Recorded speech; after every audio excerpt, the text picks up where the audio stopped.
Welcome to my channel the biology series.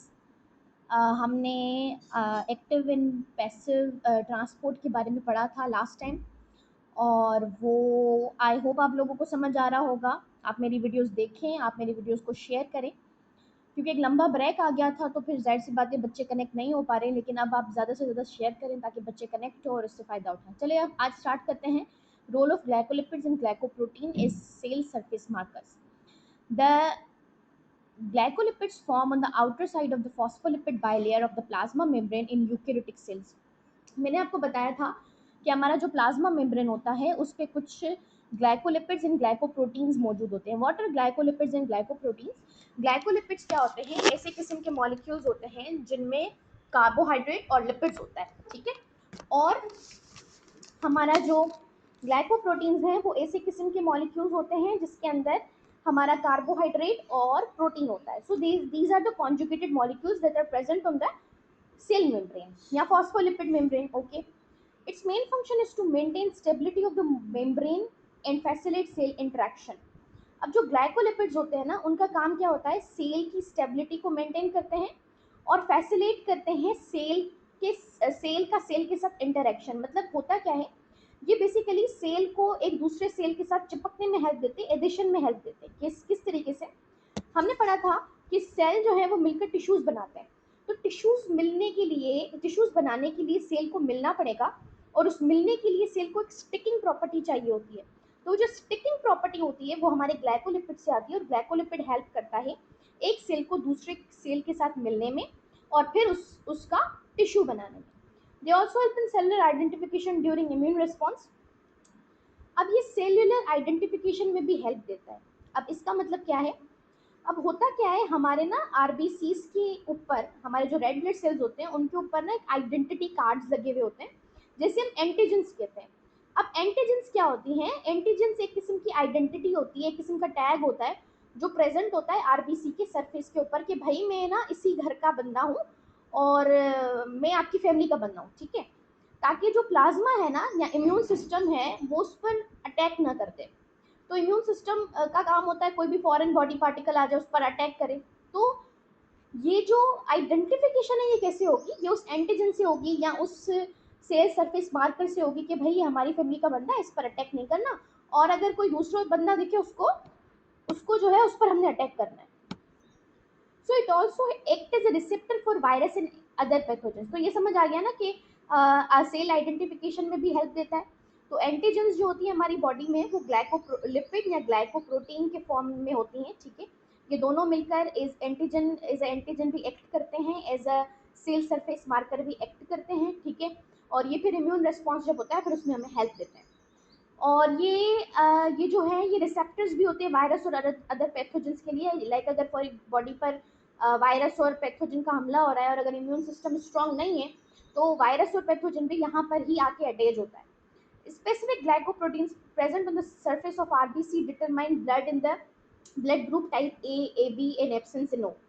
अब होता क्या है, जो ग्लाइकोप्रोटीन्स होती हैं हमारी रेड ब्लड सेल्स के ऊपर वो डिटरमाइन करती है कि हमारा ब्लड ग्रुप कौन सा होगा। अगर फॉर एग्जांपल किसी आरबीसी के ऊपर एंटीजन ए लगी हुई है तो उसका ब्लड ग्रुप ए होगा, और अगर बी लगी हुई है तो उसका बी होगा। अगर ए एंटीजन भी है, बी एंटीजन भी है तो उसका ब्लड ग्रुप होगा ए बी, और अगर कोई एंटीजन नहीं है तो उसका ब्लड ग्रुप होगा ओ, ठीक है। तो ये जो ब्लड ग्रुप्स होते हैं ना ये सारा कुछ एंटीजन का खेल होता है, जिसके ऊपर जौन सी एंटीजन उसका वो ब्लड ग्रुप। अब पॉजिटिव और नेगेटिव का फर्क होता है आरएच फैक्टर के अंदर। वो यहाँ पर लिखा नहीं है, अगर आगे कहीं लिखा हुआ आएगा तो फिर मैं आपको समझाऊंगी, ठीक है, क्योंकि हमें थोड़ा फास्ट भी चलना है और जल्दी जल्दी भी कवर करना है सिलेबस। तो आई होप ये आपको समझ आ गया होगा। The glycolipids on the plasma membrane of RBC care of a particular importance. It plays important role in blood transfusion. These glycolipids form AB antigen। वही बात मैंने आपको बताया कि ग्लाइकोप्रोटीन्स और ग्लाइकोलिपिड्स दोनों ही एंटीजेंस बनाते हैं। AB एंटीजेंस दोनों एक्ट करते हैं as a identity, as a tag of RBC, जिसे हम एंटीजन कहते हैं। अब होता क्या है, हमारी बॉडी के अंदर हमारे आरबीसी के ऊपर, जिस फॉर एग्जाम्पल अगर मेरा ब्लड ग्रुप ओ है, ठीक है, तो मेरे बॉडी के ऊपर, नहीं मैं आपको इजी वे में समझाती हूँ। अच्छा देखो, फॉर एग्जांपल किसी का ब्लड ग्रुप ए है, ठीक है, तो उसकी बॉडी के अंदर एंटीजन ए प्रेजेंट होगी और उसका प्लाज्मा बनाएगा एंटीबॉडी बी। होता क्या है, एंटीबॉडी जो होती है वो अटैक करती है एंटीबॉडीज जो होती हैं वो एंटीजन के अपोजिशन में बनाई जाती हैं, ताकि अगर कोई गलत एंटीजन या कोई दूसरी एंटीजन आ जाए हमारी बॉडी के अंदर तो हम उस पर, हमारा इम्यून सिस्टम उस पर अटैक कर सकता है। तो इसके लिए कहते हैं कि जब किसी किसी इंसान को किसी ब्लड ग्रुप की ज़रूरत होती है तो जिसका जो ब्लड ग्रुप होता है हम उसको वही चढ़ाते हैं। जैसे अगर किसी का बी है तो हम उसको बी चढ़ाएंगे, अगर किसी का ए है तो हम उसको ए चढ़ाएंगे। ऐसा नहीं होता कि ए वाले को बी चढ़ा रहे, बी वाले को बी वाले को ए चढ़ा रहे, ऐसा नहीं हो सकता। क्यों नहीं हो सकता? क्योंकि अगर हमने किसी बंदे का ब्लड ग्रुप ए है और हमने उसको ब्लड ग्रुप चढ़ा दिया बी, तो उसका इम्यून सिस्टम उस पर अटैक कर देगा, क्योंकि उसके पास एंटीबॉडी बी प्रेजेंट होगी। और उसके नतीजे में होगा क्या, ब्लड ब्लड जो है वो क्लॉट हो जाएगा, और है ना बहुत डेंजरस कंडीशंस हो सकती हैं। इसलिए होता क्या है, जो हमारा ब्लड ग्रुप जो होता है हमें वही ब्लड ग्रुप चढ़ाना पड़ता है पेशेंट को। ओके, आई होप आपको ये बात समझ आ रही होगी, और ये हमारा यहाँ पर टॉपिक खत्म हुआ। अब हम नेक्स्ट टॉपिक पे चलेंगे, दैट इज साइटोप्लाज्म। स्टार्ट करते हैं अपना साइटोप्लाज्म पढ़ना। अच्छा, the term cytoplasm was introduced by Rudolf von Kolliker in 1868 for the material which is filled in between cell membrane and the nuclear membrane of eukaryotic cells and the whole material inside cell membrane. अब cytoplasm जो होता है उसका जो नामकरण किया था वो रुडोल्फ वॉन कॉलिकर एक बंदा था जिसने 1868 के अंदर इसका नामकरण किया था। और इसने कहा था ये एक ऐसा मटेरियल है जो सेल मेम्ब्रेन के अंदर और न्यूक्लियस के बाहर प्रेजेंट है, किसी भी यूकेरियोटिक सेल के अंदर। अब ये सेल मेम्ब्रेन के अंदर और न्यूक्लियस के बाहर का मतलब क्या है, ये देखें, ये हमारा न्यूक्लियस है और ये हमारा सेल, और ये उसकी मेम्ब्रेन, सेल मेम्ब्रेन, और ये हमारा न्यूक्लियस की मेम्ब्रेन। तो न्यूक्लियस से बाहर और सेल मेम्ब्रेन के अंदर जो भी मटेरियल इस बीच में प्रेजेंट होता है इसे हम कहते हैं साइटोप्लाज्म। तो साइटोप्लाज्म क्या है, एक जेली लाइक मटेरियल है जो प्रेजेंट होता है between the cell membrane and outside the nucleus. और अगर ये किसी प्रोकैरियोटिक सेल के अंदर मौजूद है तो उसका होल मटेरियल ही साइटोप्लाज्म के अंदर होता है, और पूरा उसका जो मेन है वो साइटोप्लाज्म ही होता है बेसिकली। तो ये प्रोकैरियोट और यूकैरियोट दोनों के अंदर प्रेजेंट होता है। In some cells the cytoplasm is distinguished into two regions. अब कुछ सेल्स के अंदर साइटोप्लाज्म को दो रीजन्स के अंदर क्लासिफाई किया गया है। एक इसका आउटर पार्ट जो प्लाज्मा मेम्ब्रेन के करीब होता है और विस्कस होता है, जिसे हम साइटोजेल कह रहे होते हैं, और इसका पहला नाम था एक्टोप्लाज्म। और जो इनर पार्ट होता है जो न्यूक्लियस के करीब होता है वो थोड़ा लेस विस्कस होता है। विस्कस का मतलब है थोड़ा कंसिस्टेंसी में, लाइक एक आपको थिक कंसिस्टेंसी वाला दिखेगा और एक आपको लाइट कंसिस्टेंसी वाला दिखेगा। तो जो विस्कस है ज़्यादा वो प्लाज्मा मेम्ब्रेन के करीब होता है और इसे हम साइटोजेल कहते हैं। और जो थोड़ा लेस विस्कस है यानी सॉल्यूशन की तरह है उसे हम साइटोसोल कह रहे होते हैं, और ये थोड़ा उसके करीब होता है, न्यूक्लियस के करीब होता है, इसे हम एंडोप्लाज्म भी कहते हैं। अब मैं आपको पिक्चर दिखाती हूँ, मैंने ना निकाल के रखी है, ये देखें, this is your cell membrane, और सेल मेम्ब्रेन के करीब जो विस्कस वाला पार्ट है this is called a cytogel, यानी जेली लाइक है, जेल की तरह है। जेल थोड़ी विस्कस होती है ना, ये जेल वाला पार्ट जिसे हम साइटोजेल कहते हैं। और ये वाला जो पार्ट है जो ये हमारा न्यूक्लियस है ब्लू कलर का, इसके जो करीब है जो थोड़ा सॉल्यूशन की तरह होता है, जो लेस विस्कस होता है, उसे हम साइटोसोल कहते हैं। ठीक है, तो सेल साइटोप्लाज्म के हमने दो पार्ट्स पढ़ लिए। अच्छा, इनके पुराने नाम जो थे वो एक्टोप्लाज्म और इंडोप्लाज्म करके थे। ओके, इसको आप पढ़ लीजिएगा। अब हम पढ़ेंगे chemical nature and metabolic role of cytoplasm. ठीक है, ओके। अब chemical nature and metabolic role of cytoplasm का मतलब क्या है, अब हम इसमें पढ़ेंगे कि इसकी केमिकल नेचर क्या है, ये कैसे बना हुआ है, और इसका काम क्या है मेटाबॉलिज्म के अंदर। Cytoplasm is translucent granular liquid. मतलब क्या है, ये पूरा ट्रांसपेरेंट भी नहीं है, ट्रांसलूसेंट है। ठीक है, translucent, you know what is translucent. ठीक है, जो पूरा ट्रांसपेरेंट भी ना हो, बिल्कुल ओपेक भी ना हो, ट्रांसलूसेंट इज द बीच का कैटेगरी। ठीक है, मतलब थोड़ा जैसे ब्लर टाइप, ब्लर ब्लर ले लो, ठीक है, ब्लर की तरह होगा। और इसके अंदर बहुत ही टाइनी पार्टिकल्स होते हैं जिसे हम ग्रेन्यूल्स कह सकते हैं। तो ये ग्रेन्युलर लिक्विड है इसके अंदर पूरा। It consist of an aqueous ground substance called cytosol. अब इसके अंदर पानी होता है, ठीक है, पानी होता है बेसिकली फ्लूइड होता है जो साइटोप्लाज्म का लिक्विड पार्ट बनाता है। तो जो साइटोप्लाज्म होता है ना, उसके लिक्विड पार्ट को हम साइटोसोल कहते हैं, यानी सेल का solution. Simple, chemically it contains about 90% of water, ये 90% ऑफ पानी का ही बना हुआ होता है। It forms a solution containing all the fundamental molecules of life, for example salt, sugar, amino acid, fatty acid, nucleotides, vitamins, hormones, inorganic ions. इसके अंदर इसके जो 90% ऑफ वाटर है, इसके अंदर बहुत ही फंडामेंटल पार्टिकल्स जो होते हैं, हमें हमें जो भी लाइफ के लिए चाहिए, जैसे शुगर हो गया, amino acid, fatty acid, nucleotide, vitamin, hormones, inorganic ions, ये सारे इस सॉल्यूशन के अंदर यानी इस पानी के अंदर सॉल्यूशन के फॉर्म में मौजूद होते हैं। और कुछ लार्ज प्रोटीन जैसे प्रोटीन, लिपिड्स भी प्रेजेंट होते हैं कोलाइडल सेमी फ्लूइड फॉर्म में।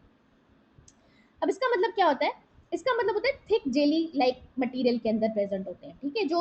जो ये साल्ट, शुगर, अमीनो एसिड छोटे छोटे मॉलिक्यूल्स थे, ये सॉल्यूशन के फॉर्म में होते हैं, और जो लार्ज होते हैं ना, वो फिर कोलाइडल फॉर्म में होते हैं, या थिक विस्कोसिटी वाले फॉर्म में होते हैं, या थोड़ा जेली लाइक स्ट्रक्चर के अंदर आते हैं। तो ये हमारा है एनिमल सेल, यहाँ पर हमारा प्लांट सेल, और यहाँ पर उन्होंने साइटोप्लाज्म हमें बताया, ये जो बीच का जितना भी मटीरियल है, दिस इज द साइटोप्लाज्म। और फिर साइटोप्लाज्म के अंदर ये जितने भी ऑर्गेनल्स हैं, ये सारे आ जाते हैं। Observation under microscope. अब हम पढ़ेंगे इसकी ऑब्जर्वेशन अंडर माइक्रोस्कोप। सॉरी।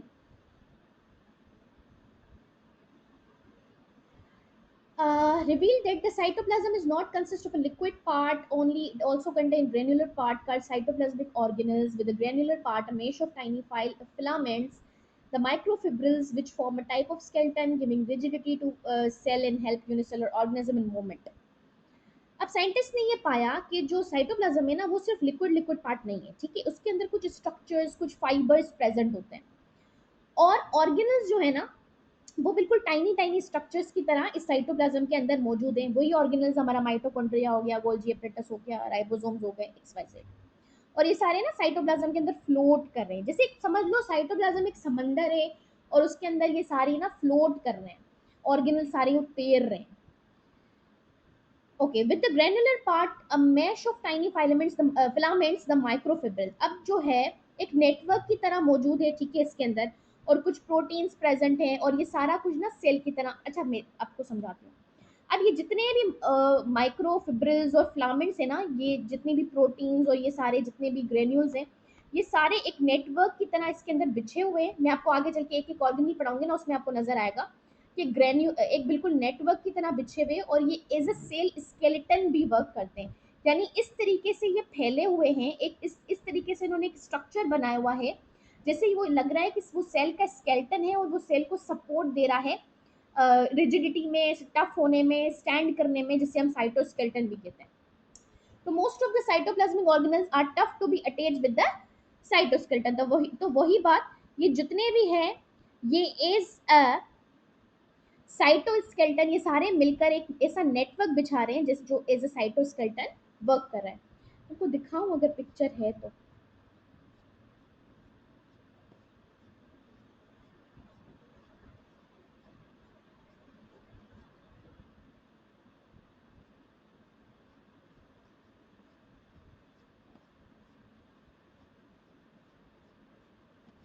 यार इसके अंदर नहीं है, मैंने नाइन्थ को पढ़ाया था, शायद उसके अंदर था। हाँ, नाइन्थ के अंदर था। चले खैर, मैं आपको दिखा दूंगी एंड में।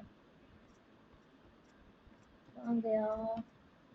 हाँ, the cytoplasm exhibit active streaming movement around the inner surface of the cell called cyclosis. अब साइक्लोसिस क्या होती है? अब साइटोप्लाज्म की मूवमेंट को हम साइक्लोसिस कहते हैं।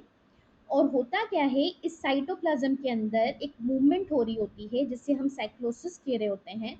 और ये साइक्लोसिस क्या करती हैं? हेल्प करती हैं ऑर्गेनल्स को, मटेरियल्स को, न्यूट्रिएंट्स को, कि वो मूव कर सके inside the cytoplasm. Okay, the movement is responsible for even distribution of cell content in cytoplasm. तो जितना भी कंटेंट है सेल के साइटोप्लाज्म के अंदर, उसका distribution throughout the cell, उसमें भी हमें साइक्लोसिस हेल्प दे रहा होता है। It is considered the seat of all metabolic activities from gene expression to energy production processes like glycolysis and Krebs cycles. ये जितना भी मेटाबॉलिक एक्टिविटीज हमारे सेल के अंदर हो रही हैं, एनर्जी प्रोडक्शन से लेकर प्रोटीन सिंथेसिस तक, और जितना भी काम, यानी जितना भी डीएनए फॉर्मेशन हो रहा है, जितना भी सॉरी प्रोटीन का बन रहा है, डीएनए की इंफॉर्मेशन को इस्तेमाल, जीन एक्सप्रेशन डीएनए की इंफॉर्मेशन को इस्तेमाल कर कर प्रोटीन बन रहा है। ग्लाइकोलाइसिस के अंदर क्या होता है, हमारी एनर्जी बन रही होती है, बायोएनर्जेटिक्स वाले चैप्टर में हम इसको पढ़ेंगे। क्रैप साइकिल के अंदर हम जो माइटोकॉन्ड्रिया के अंदर एनर्जी प्रोड्यूस करवा रहे होते हैं साइकिल के फॉर्म में। ये सारे जितने भी मेटाबॉलिक प्रोसेसेस हैं, ये सारे में हेल्प देता है साइक्लोसिस, ठीक है। तो cyclosis play a very important role in the metabolic activities of the cytoplasm. The energy is captured and converted here in chloroplast. अब होता क्या है, अगर प्लांट सेल की बात की जाए तो क्लोरोप्लास्ट क्या करता है, ट्रैप करता है सनलाइट को और फिर कन्वर्ट करता है केमिकल एनर्जी के अंदर। तो फिर ये फोटोसिंथेसिस में भी हमें हेल्प दे रहा होता है। ये प्लांट सेल की फिर बात कर रहा है। It also perform the function of a molecular modification to detoxification, storage in a vacuole and other organelles. और फिर ये क्या हेल्प देता है, ये मॉलिक्यूलर मॉडिफिकेशंस में हेल्प देता है, यानी अगर कोई हमें मॉलिक्यूल चेंज करना है, मॉडिफिकेशन करनी है, सेल को चेंज करना है, तो उसमें हेल्प देता है। हार्मफुल सब्सटेंसेस को निकालने में हेल्प देता है, डिटॉक्सिफिकेशन यानी हार्मफुल सब्सटेंस को बाहर निकालना है सेल से, उसमें हेल्प देगा साइक्लोसिस।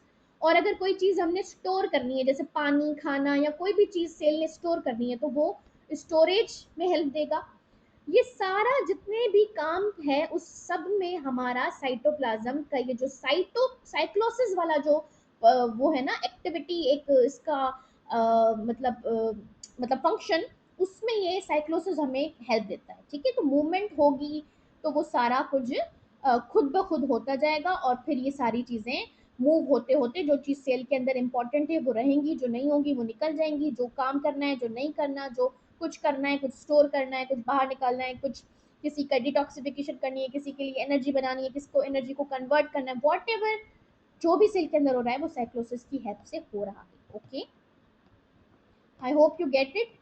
अब हम नेक्स्ट टॉपिक पढ़ेंगे, cytoplasmic organelles, plasm and it's metabolic function, और उसके अंदर क्या क्या एक्टिविटीज परफॉर्म होती है, हमने ये सारी चीजें पढ़ी थी। और अब हम साइटोप्लाज्मिक ऑर्गेनल के बारे में पढ़ेंगे, जो एमडीकेट का एक टॉपिक है। ओके, सो आई होप आपको पिछली वीडियो समझ आ रही होंगी और आप अच्छे से पढ़ाई भी कर रहे हैं।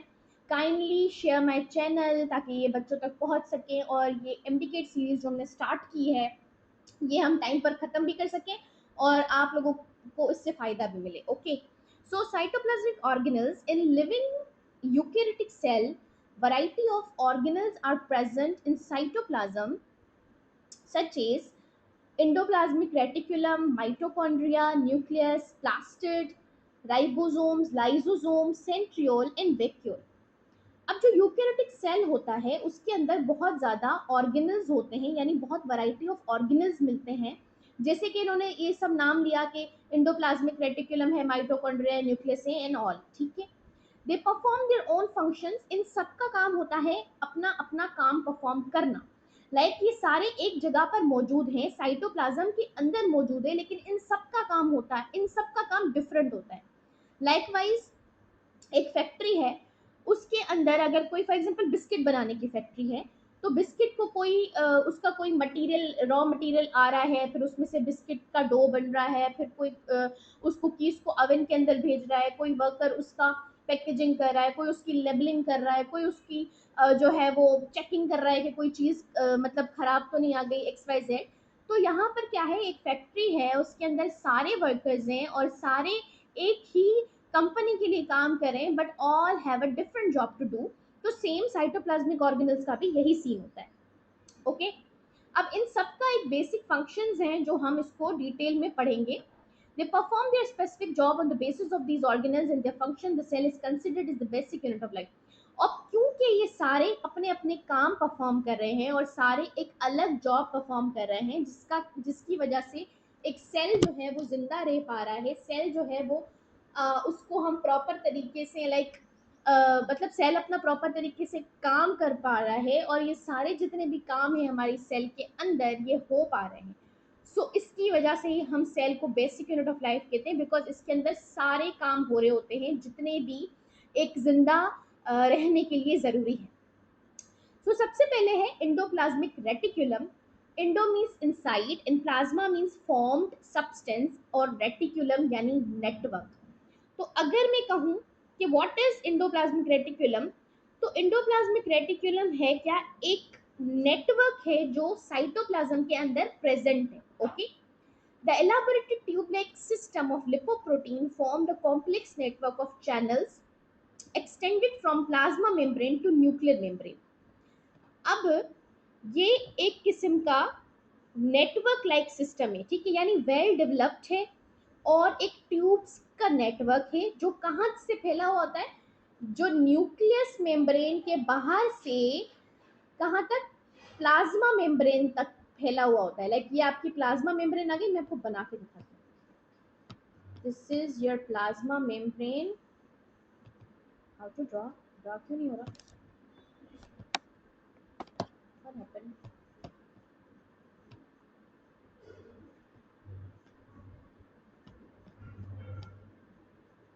सिलेक्ट तो हो गया,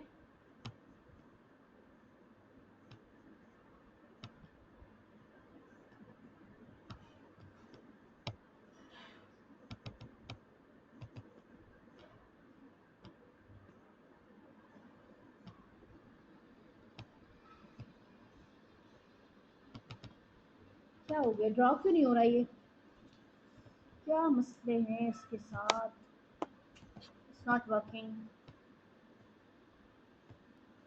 अब इसको पता नहीं क्या मसला हुआ, ये चल नहीं रहा, पता नहीं क्यों ड्रॉ नहीं हो रहा। उसको छोड़ें, अब मैं आपको समझाती हूँ। ये देखिए, ये आपकी न्यूक्लियस, ये आपका न्यूक्लियस है, ठीक है, और ये आपकी न्यूक्लियस की मेम्ब्रेन आ गई, ठीक है। यहाँ से ये नेटवर्क स्टार्ट होता है, होते होते कैनाल्स की तरह ट्यूब लाइक स्ट्रक्चर्स होते हैं, और ये सारा नेटवर्क यहाँ से स्टार्ट होता है और फिर यहाँ पर आप प्लाज्मा मेम्ब्रेन आ जाती है और फिर प्लाज्मा मेम्ब्रेन तक ये चलता है, ठीक है। तो ये स्टार्ट क्या है, ये लिपोप्रोटीन का बना हुआ है, यानी लिपिड और प्रोटीन का जो है वो मिक्सचर है, ठीक है, जो बना हुआ है और फिर ये कॉम्प्लेक्स स्ट्रक्चर बना रहा है। तो what is lipoprotein, it is a conjugated molecule. हमने सब कुछ बायोलॉजिकल मॉलिक्यूल्स के अंदर डीपली स्टडी किया था। ओके, सो इतना समझ आ गया। तो ये क्या है, एक नेटवर्क है, ट्यूब लाइक नेटवर्क है जो लिपिड्स और प्रोटीन्स का बना हुआ है, यानी लिपोप्रोटीन का बना हुआ है, और इस नेटवर्क को हम कहते हैं endoplasmic reticulum. This network is present throughout the cytoplasm like network of roads of a country. अब ये जो इंडोप्लाज्मिक रेटिक्यूलम होता है ना, ये सारे सेल के अंदर फैला हुआ होता है, यानी ये सिर्फ यहाँ तक एक साइड के लिए नहीं होता, ये पूरे ही सेल के अंदर लाइक नेटवर्क की तरह फैला हुआ होता है। जैसे पूरे रोड के अंदर किसी कंट्री के अंदर रोड होते हैं ना, पूरे हर जगह रोड्स होते हैं, तो इसी तरीके से ये पूरे सेल के अंदर फैला हुआ है। तो ये किसी एक जगह तक महदूद नहीं है, ये ओवरऑल द सेल स्प्रेड हुआ हुआ है। Transport system of a cell, like, ठीक है, there are two types of endoplasmic reticulum. Endoplasmic reticulum के दो टाइप्स होते हैं, एक होता है अग्रेन्युलेटेड और स्मूथ इंडोप्लाज्मिक रेटिकुलम, एक होता है ग्रेन्युलेटेड और रफ इंडोप्लाज्मिक रेटिकुलम। अब इंडोप्लाज्मिक रेटिकुलम को हमने दो पार्ट्स में डिवाइड किया है, एक होता है स्मूथ, एक होता है रफ। अब सबसे पहले, usually cell contains both the type of endoplasmic reticulum in different ratios according to their function. अब सवाल ये उठता है कि कौन सा एंडोप्लाज्मिक रेटिकुलम कहाँ पर मौजूद होता है। तो ये जो एंडोप्लाज्मिक रेटिकुलम होता है ना, ये अकॉर्डिंग टू द सेल और अकॉर्डिंग टू द फंक्शन, ये दोनों रफ और स्मूथ दोनों प्रेजेंट होते हैं सेल के अंदर, और इनके रेशियोज भी डिफरेंट होते हैं। Although some cell have only one type of fibrous cells of skeletal muscles which have only smooth muscles of endoplasmic reticulum with the name of sarcoplasmic reticulum। अब यहाँ पर कह रहा है कि जो स्केलेटल मसल सेल्स होते हैं ना, ठीक है, उसके अंदर एक स्पेशल किस्म का इंडोप्लाज्मिक रेटिकुलम होता है, उसको हम कहते हैं सार्कोप्लाज्मिक रेटिकुलम। यानी हम ये हमारा जो स्केलेटल मसल वाला चैप्टर आएगा ना, I think it is in inter class, तो उसके अंदर हम देखेंगे कि स्केलेटल मसल्स के अंदर एक स्पेशल किस्म का वो था, मसल फाइबर्स होते हैं, और स्मूथ मसल्स के अंदर मसल फाइबर्स होते हैं, और फिर सॉरी, स्केलेटल मसल्स के अंदर हमारे मसल्स फाइबर होते हैं, और वो मसल फाइबर के अंदर एक स्पेशल किस्म का एंडोप्लाज्मिक रेटिकुलम होता है, that is called the sarcoplasmic reticulum. तो ये बात हम वहां पर करेंगे, ठीक है। तो ओके, अब हम पढ़ेंगे rough endoplasmic reticulum. It is a type of endoplasmic reticulum which is heavily coated with the ribosomes on its outer surface towards cytoplasmic space। अब रफ एंडोप्लाज्मिक रेटिकुलम और स्मूथ एंडोप्लाज्मिक रेटिकुलम के नाम से अगर हम पता चलाएं तो ये देखें।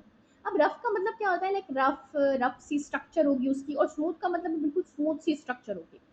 तो रफ और स्मूथ में डिफरेंस ही ये है कि जो रफ होगा उसके ऊपर राइबोसोम्स होंगे, और जो स्मूथ होगा उसके ऊपर राइबोसोम्स नहीं होंगे।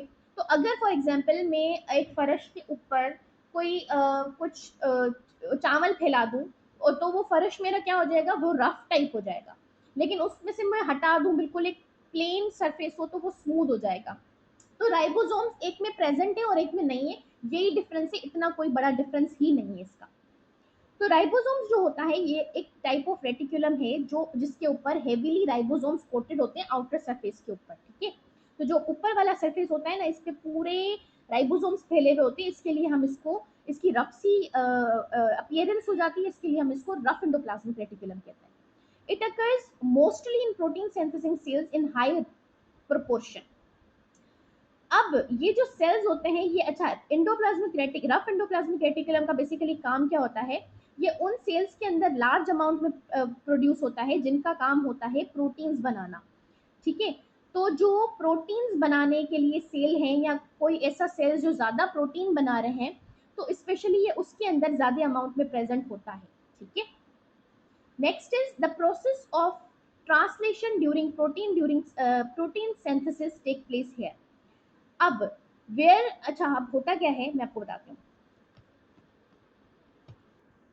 हमने ना एक प्रोसेस पढ़ा था, ट्रांसक्रिप्शन ट्रांसलेशन, जिसमें डीएनए की जितनी भी इंफॉर्मेशन थी वो मैसेंजर आरएनए के अंदर ट्रांसफर हो रही थी, इसे हम ट्रांसक्रिप्शन कह रहे थे।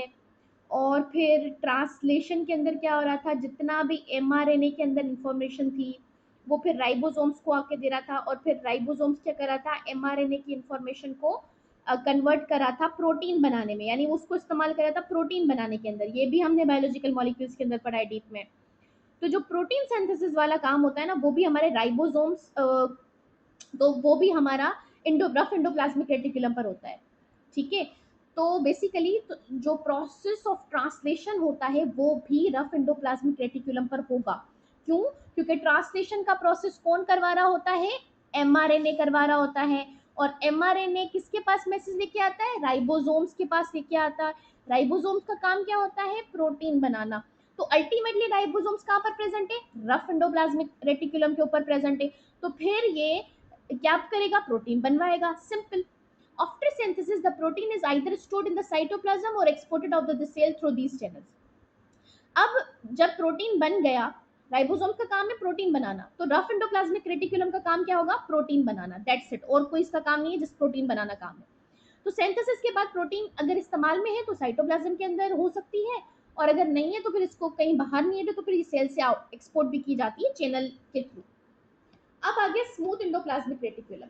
The smooth endoplasmic reticulum is name due two of smooth surface. अब इसका नाम क्यों रखा गया है, क्योंकि भाई ये स्मूथ है, इसके ऊपर कोई राइबोसोम्स प्रेजेंट नहीं होते। जब राइबोसोम्स प्रेजेंट नहीं है तो क्या हमें ये प्रोटीन बनाएगा, नहीं बनाएगा, क्योंकि राइबोसोम्स का काम होता है प्रोटीन बनाना। तो जब यहाँ पर राइबोसोम्स नहीं है तो इसका काम, इसका कोई लेना देना नहीं होगा प्रोटीन सिंथेसिस से, okay. It is found in steroid producing cells like adipose cells, interstitial cells, glycogen storing cells of liver and muscles. अब यहाँ पर इसका काम क्या होता है, ये ऐसे सेल्स के अंदर हमें मिलता है, स्मूथ एंडोप्लाज्मिक रेटिकुलम ज्यादा अमाउंट में हमें ऐसे सेल्स के अंदर मिलेगा जो स्टीरोइड प्रोड्यूसिंग सेल्स होंगे। यानी ये ऐसे सेल्स होंगे जो ऑयल, फॉस्फोलिपिड्स और different type of steroid producing जो होते हैं ना सेल्स, उसके अंदर हमें स्मूथ एंडोप्लाज्मिक रेटिकुलम मिलेगा। और इसका काम क्या होगा, इसका काम होगा लिपिड सिंथेसाइज करना, ऑयल या फैट को सिंथेसाइज करना, फॉस्फोलिपिड को सिंथेसाइज करना, या डिफरेंट किस्म के जो स्टीरोइड हार्मोन्स है उसको जो है वो सिंथेसिस करना स्मूथ एंडोप्लाज्मिक का काम होगा। तो उसका प्योरली काम होता है स्टीरॉइड प्रोड्यूसिंग, इसका प्योरली काम होता है स्टीरॉइड या फैटी या ऑयली या ऐसी चीजें प्रोड्यूस करना। डन। ओके।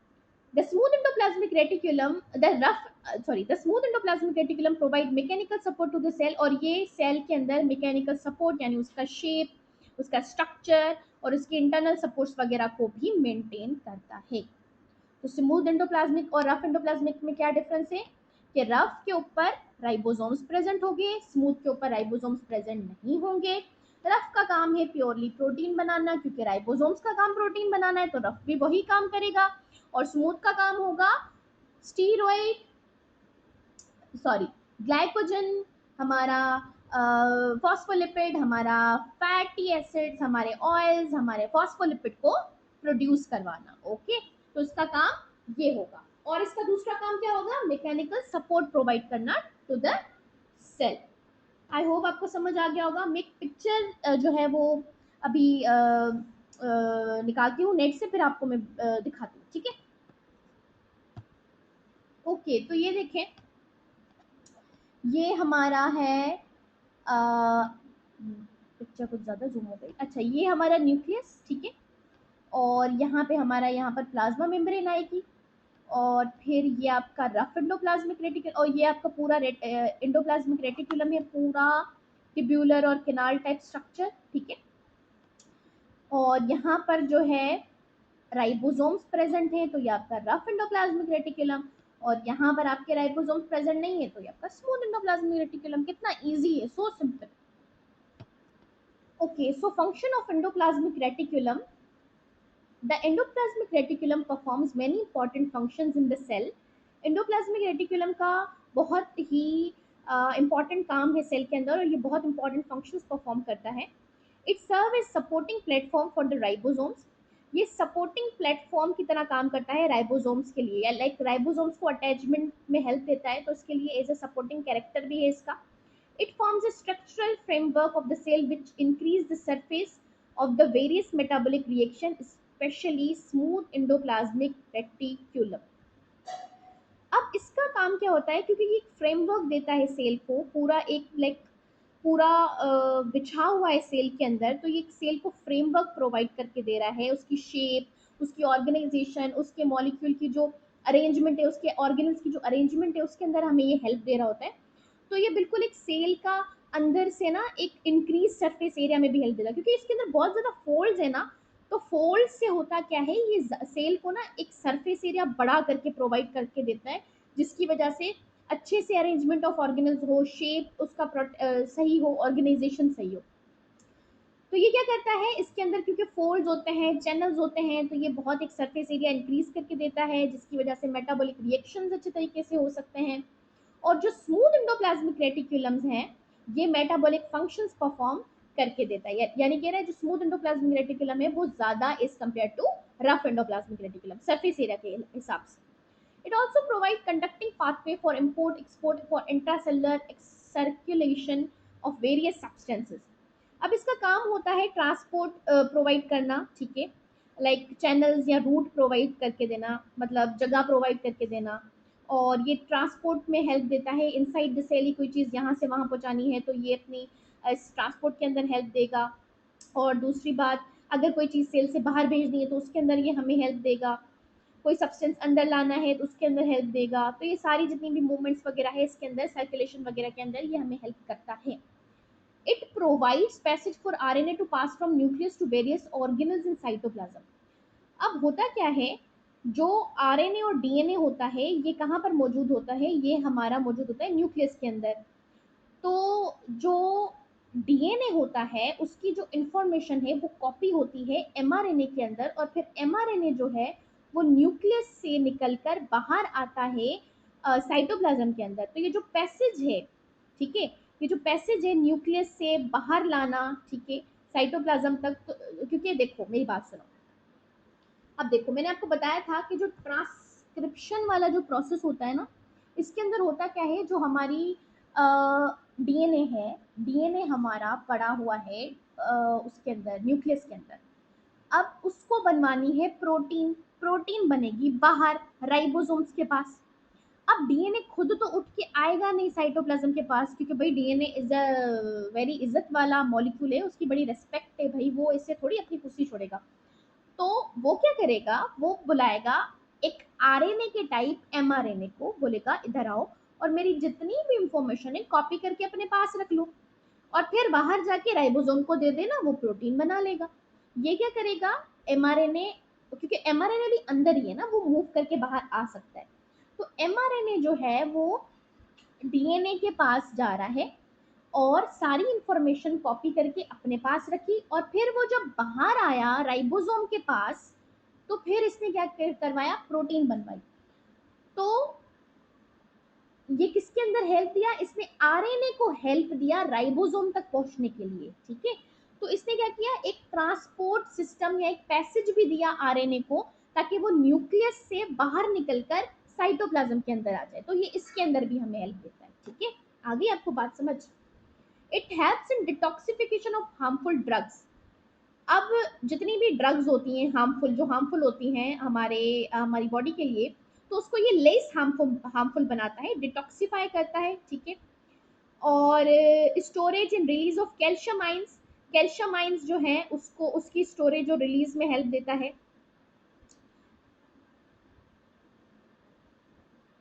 अब यहाँ पर कैल्शियम आइंस का क्या काम है, देखें, जो मसल सेल्स होते हैं ना, उसके अंदर कैल्शियम का बहुत बड़ा रोल होता है, क्योंकि मसल सेल के अंदर हमें कैल्शियम की जरूरत पड़ती है कॉन्ट्रैक्शन के लिए। ये फिर वो स्केलेटल मसल वाला ही टॉपिक आ रहा है। तो कैल्शियम जो है वो स्पेशली मसल सेल्स के अंदर मौजूद होता है, जो हमें बेसिकली कॉन्ट्रैक्शन के अंदर हेल्प देता है। तो स्मूथ मसल्स के अंदर ये कैल्शियम जो है स्टोर होता है, तो ये स्टोरिंग ऑफ कैल्शियम का भी काम करते हैं, तो ये भी इनका एक रोल है, और उसको रिलीज करना, स्टोर करना भी इनका काम होता है स्मूथ मसल्स के अंदर। लेकिन ये स्पेशली होता है स्केलेटल मसल्स के अंदर, ठीक है। तो हम वहां उसको डिटेल में पढ़ेंगे। Manufacture of lipids and formation of Golgi apparatus, इसका काम होता है लिपिड्स को बनाना, क्योंकि मैंने बताया फैट, सॉइल, फॉस्फोलिपिड, स्टीरॉइड्स को ये बना रहा है। कौन सा, स्मूथ एंडोप्लाज्मिक रेटिकुलम, ठीक है। सॉरी। और ये गोल्जी एपरेटस को भी बनाता है। तो स्मूथ एंडोप्लाज्मिक हेल्प करता है मतलब गोल्जी एपरेटस को बनाने में भी, okay. The smooth endoplasmic reticulum transport protein from rough endoplasmic reticulum to Golgi body through themselves. अब ये क्या करता है, रफ एंडोप्लाज्मिक रेटिकुलम,